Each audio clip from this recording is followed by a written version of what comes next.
அனைவருக்கும் அன்பு வணக்கம். இன்றைக்கி நம்ம சிம்பிளாக டேஸ்ட்டான தக்காளி ரசம் எப்படி பண்ணுறதுன்னு பார்க்கலாம்.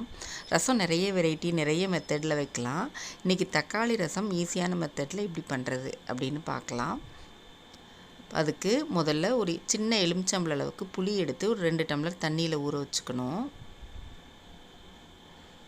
முதலே ஊற வச்சுட்டா தான் ஈஸியாக கரைக்க வரும்.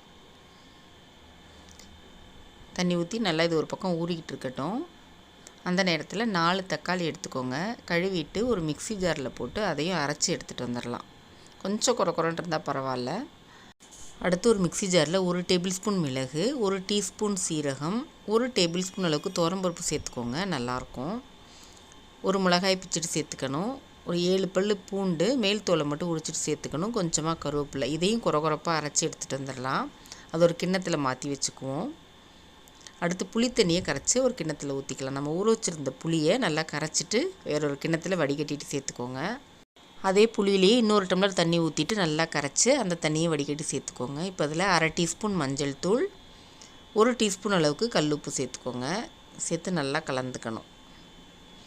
இப்போ ரசம் தாளிச்சிடலாம். ஒரு கடாய் அடுப்பில் வச்சு 1 டீஸ்பூன் எண்ணெய் விட்டுக்கணும். எண்ணெய் சூடானதும் 1/2 டீஸ்பூன் கடுகு நல்லா பொரிஞ்சதும் 1/4 டீஸ்பூன் உளுத்தம்பருப்பு, நம்ம அரைச்சி வச்சுருந்தோம்ல மிளகு ஜீரகம், அதையும் அதில் சேர்த்து கொஞ்சமாக கருவேப்பிலை, ஒரு 1/4 டீஸ்பூன் அளவுக்கு பெருங்காயத்தூள் சேர்த்து நல்லா வதக்கிக்கணும். ஒரு 10 செகண்ட் வதக்கிக்கோங்க.